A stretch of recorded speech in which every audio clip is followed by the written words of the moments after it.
Welcome into the Players Club. This week it's the championship game edition, conference championships. Jim Dunaway, Lance Taylor, and there in his beautiful studios, that's Mick Gillespie on 3 Sports, Bama Insider. How you doing, man? You have a good Thanksgiving, Mick? Yeah, had a great Thanksgiving. Hope you guys did as well. Still trying to recover from eating too much, but it's been good. Missed you guys last week, though. Yeah, it fell on a Thanksgiving Thursday, so we skipped last week's rivalry weekend, but we're back. We're about to get to all the championship games, as always, brought to you by the Golden Moon Hotel and Casino over in Philadelphia, Mississippi. It's the Sportsbook at the Timeout Lounge there, that Vegas-style Sportsbook that gives you that Vegas feel right there, just 2 hours away from Birmingham, an hour and a half away from Tuscaloosa. From now until March Madness, when you bet $50, you get to play a round of the Dancing Rabbit Golf Course for a $30 green fee. So bet $50 in the Timeout Lounge Sportsbook. You play the Dancing Rabbit for just $30. It's the Sportsbook at the Golden Moon Casino where you get to play the game. And they're playing the game in Atlanta this week. Mick, I'll start with you. Georgia and LSU. Weird that Alabama's not there, but they're not there. Georgia's a heavy 18.5-point favorite against Brian Kelly's Western Division champs. Where do you go in this game? Yeah, look, I don't think this is going to be much of a game. Daniels was injured in that horrible loss to a bad Texas A&M team. LSU's been one of the luckiest teams in college football, I feel like, all year, or at least after the Florida State game. They did beat Alabama and maybe their best game of the season, but then they looked so bad against Arkansas, and now their quarterback's hurt. It's a big spread, 17.5, but I think that Georgia, after losing to Alabama last year in this game, has this one circled. It's going to be a home game for them in Atlanta. The computers tell me that the Bulldogs are like 83% to win the game. I think they win. I think they win easily. As good as Perkins is this year, LSU 1-4 against the spread away from home. I think it's going to be 1-5 after Saturday. I'm looking for Georgia to demolish LSU. You mentioned Harold Perkins Jr. and one of the best freshmen in all of college football, but in losses to A&M, to Tennessee, and Florida State, Harold Perkins had 0 sacks in those 3 games, and he averaged 2 tackles per game. And you look at Georgia, they are third in college football in fewest sacks allowed. And I just don't think Perkins is going to be a factor. With all that said, I look at LSU's defense, such a letdown last week against A&M. I think Stetson Bennett and this offense will have success. It's already been a great year one for Brian Kelly, so they're playing with house money. Georgia's still playing for that undefeated season. I like the Bulldogs going away. Yeah, Georgia is my pick as well, and I like them to cover. But if LSU ends up with, what would that be, 4 losses, counting the championship game, 9-4, going into the bowl game, it sort of feels weird that they beat Alabama and had a division championship, but they still got a 4-loss season. That is very a weird feeling, isn't it, Mick? Yeah, look, I mean, this is so disappointing because I think Alabama is still one of the 4 best teams in the country. They played an NFL-style road schedule, and LSU went for 2 at the end of the game. I mean, it was virtually a tie in overtime, but, they went for 2 and they won, and kind of knocked Alabama out. And Nick Saban has alluded to the fact that Bryce Young was playing hurt. They looked a lot better offensively, and more importantly, they were more creative last game against Auburn. I think if Bill O'Brien would have been more creative against LSU, Alabama wouldn't be in the spot. Yeah, so that's interesting. Let's move now to Michigan and Purdue as they play this game in Indianapolis for the Big Ten championship game. Another big number, Michigan 16.5 coming off. It's a letdown game after you beat Ohio State and Columbus. Can Michigan get their feet back on the ground and win this one by 3 scores? Well, watching last weekend against Ohio State, I didn't think Michigan was going to be able to manufacture more than 14 points after that first quarter with no Blake Corum. He had 2 carries, 6 yards. He was the catalyst for this offense this past year. But I give J.J. McCarthy a lot of credit, man. He played well. He made plays. Edwards ran the football over 200 yards, and they completely dominated the fourth quarter. I just wonder, though, will that translate over to a win against Purdue? Look, they're a heavy favorite. I shouldn't say that. Should that translate to a cover over Purdue going away? Aiden O'Connell's been out. His older brother passed away earlier this week. There's going to be a lot of emotion for this Purdue team. Mick, I told Dunaway this earlier. Pretty amazing. Jeff Brom in West Lafayette is 3-0 straight up against top 5 teams. So he's been able to win some of these big games. I don't think they'll have enough, but I think Purdue keeps it close. I'll take Purdue plus 16.5 playing on emotion. Mick, I'll tell you, I'm pulling out the Indiana State map, the old Rallies version for LT. Indianapolis is in Indiana, but it's not West Lafayette. I like Michigan in this one. What about you? Yeah, last year I went against Michigan picking, and I took Iowa. Michigan pounded them, but as good as Michigan is right now, and look, they took care of Ohio State 45-23. I loved it. Look, I'm a Ravens fan, so Jim Harbaugh's brother coaches my Ravens, and he's done a great job. J.J. McCarthy, maybe his signature game now, Blake Corum, if his knee's okay, he's going to be a big factor. Donovan Edwards, 216 yards and 2 touchdowns last week. But you know what? Purdue's pesky. They're kind of quiet. Jeff Brom has done a really good job there quietly, and I could see him going to another program and being a national championship type of coach, right? But you mentioned it, Lance, Aiden O'Connell's brother passed away. That's such an emotional thing. And the team really responded last week in a big win. The last time these two teams met, it's been a while, 2017.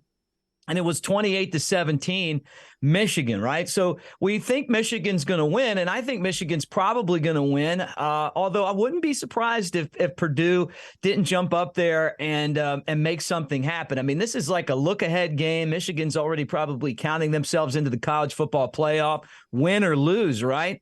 Michigan favored in 8 Big Ten games this year. They're 4-4 against the spread.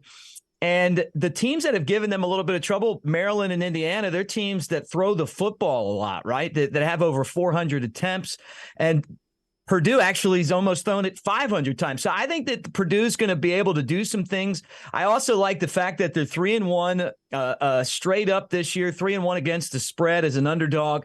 And so I think that they'll make things interesting. I look for Michigan to win. Now, last year, I thought Iowa might give them a test. The final score was 49-3. But I'm going to take Purdue in the points. Purdue in the points for Mick there. You went Purdue in the points as well. I did. And I've got Michigan to cover and win the game outright. To the Big 12 championship game, as we do the Players Club, brought to you by the Sportsbook at Timeout Lounge, Golden Moon Hotel and Casino in Philadelphia, Mississippi, and also Lance'sLock.com. Lance'sLock.com, if you want to sign up and get free plays, including basketball season, you can do it right now. Yeah, as we record this Players Club, coming off a 5-1 last night. Last week in the NFL, we were 7-2, including a 5-1 Sunday.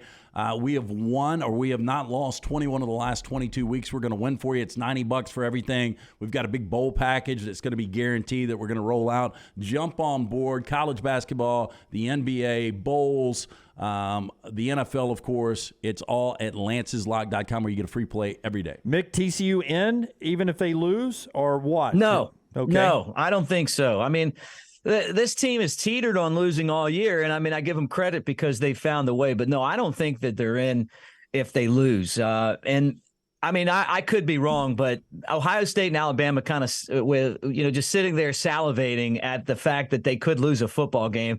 I'm just not sure that it's a lock for TCU. Do you like them to win or cover this game?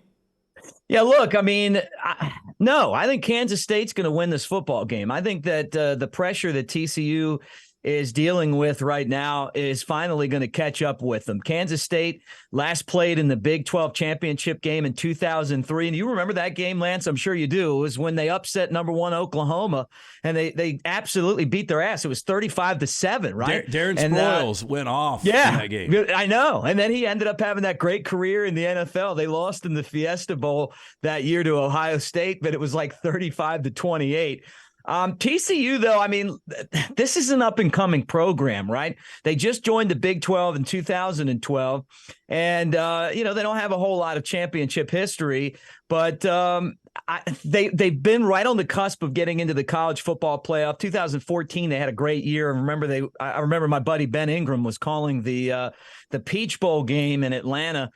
He's an Ole Miss guy, and it was 42-3, but it wasn't Ole Miss when TCU got done with them. The last time that TCU played in the Big 12 championship game, 2017, they were beaten by Baker Mayfield in Oklahoma, right? But I just think Kansas State And Adrian Martinez, they have this balanced attack. It's not like Martinez throws touchdown passes, but he can run. They like to kind of mix it right down the middle. Their offense ranks 22nd in points, and their defense is right there as well, 28th in the same metric. So I like them.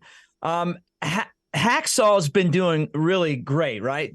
Hacksaw Duggan, the quarterback, and he may even be the Heisman Trophy winner.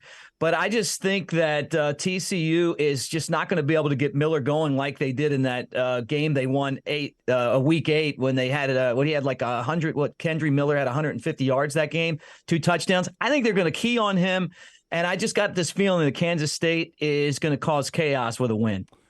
Yeah, look, I like Kansas State in this spot. You know, you go back to the regular season meeting, Adrian Martinez goes out, Will Howard comes in. At that point, they're up 18 in the second quarter, and then things fell apart. You know, before TCU's blowout win last week against Iowa State, they had 7 consecutive games of wins of 10 or less points. They are living dangerously. I think Kansas State, top to bottom, is actually a better team. I think if they can stay healthy at the quarterback position, I think it's going to be Will Howard for Chris Kleiman this week. The combination of him, Deuce Vaughn, I'm not going to say it's going to be a rematch or it's going to be a remake of 2003 where Kansas State blew out Oklahoma, and it didn't matter. Oklahoma still played for the national championship that year. But I do like Kansas State in this spot, plus 2.5. I think TCU gets their first loss. Whether or not they get in, we shall see. I like Kansas State as well to win the game outright. USC and Utah Friday night for the Pac-12 championship. We all agree USC has to win to be in because Ohio State's got a 1 loss as well. A chance for USC LT to revenge the loss earlier this year against Cam Rising. Yeah, back on October 16th, they lose the game 43-42, and Cam Rising played lights out. Cam Rising has got an undisclosed injury right now. He's struggling a little bit going back 2 weeks ago against Oregon with the 3 picks, played terrible in the fourth quarter. It's going to come down to Dalton Kincaid, and what he was able to do against USC in this first meeting was amazing. 16 grabs, 243 yards, and a touchdown. You don't see tight ends play like that. Alex Grinch, the defense coordinator, has already come out and he said, man, we cannot let that happen again. Caleb Williams is playing at another level right now, but he couldn't play much better than he did in that 43-42 loss where he went for 381 yards passing, 5 touchdowns, no picks.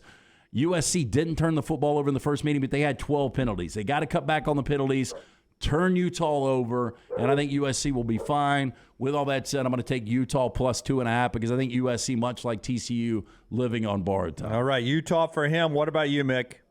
Look, I'm right there with LT. Cam Rising would not let Utah lose that game to USC, and it reminded me a lot of that Alabama LSU game. You know, it came down to the end, and you know, hey, I'm going to go for 2 or whatever. But Utah is a really good football team. USC is right on the cusp of becoming elite. I don't know that they're there yet, but they're really close. And I think the other thing that Lincoln Riley has showed us is how you use the transfer portal and NIL to build a program overnight. They win this football game, and we might see USC in the college football playoff perennially. I mean, especially now that they're going to expand it to 12. But I like Cam Rising in this game. You know, I injured or not, I just think the guy knows how to win this game. I mean, we saw what they did to Oregon last year for the championship, beat them twice, as a matter of fact, to win it. I don't think this one's going to be quite as close. I like the fact that I'm getting 2.5 points. So I'm going with Cam Rising, although I look at USC and think that if Travis Dye was there, I probably would feel a little bit more comfortable taking them just because, you know, the first time that they played, you know, he was kind of the bell cow for the Trojans. And I just don't see that same running attack this time. But you know what? The other thing is that Utah hasn't been very good away from home in these big games, and this one's in Las Vegas. So I'm taking Utah, although I have this look at USC and go, you know what? I got a lot of respect for you, and I think in the real world, I probably wouldn't play this game. And finally, a 15-second quick pick from both of you. Mick, while you have the microphone, Clemson and South Carolina on the ACC championship game with really nothing on the line except the conference championship trophy. Who do you like in that game? Much better than Pitt and Wake last year. I'm going with Clemson and giving up to 7.5. All right, I'll take North Carolina. What about you? 3 weeks ago, this would have been a great game with one-loss teams. Winner probably gets in the college football playoff. North Carolina has not won an ACC championship since 1980. They won't win one here. I think Clemson bounces back. I like Clemson minus 7.5. All right, so here's the recap of our Golden Moon Hotel and Casino in Philadelphia, Mississippi, the Sportsbook Timeout Lounge. Don't forget March Madness, bet $50. You play a round of golf at Dancing Rabbit, that great golf course, for only $30. So you bet $50, you get to play the Dancing Rabbit for $30. It's a Sportsbook at Golden Moon and Casino. Play the game at the Golden Moon Hotel and Casino in Philadelphia, Mississippi. We all like Georgia to cover. I like Michigan to cover. You two like Purdue. We all like Kansas State. I like USC. You two like Utah. And I like North Carolina. You two like Clemson. So, again, Jimmy Landmine's out on a limb by himself. So bet with these guys. They're the pros, and that's the Players Club. We'll talk during bowl season, Mick. Enjoy the championship weekend down on the coast. That definitely will, guys. Great seeing you. All right, and that's the Players Club.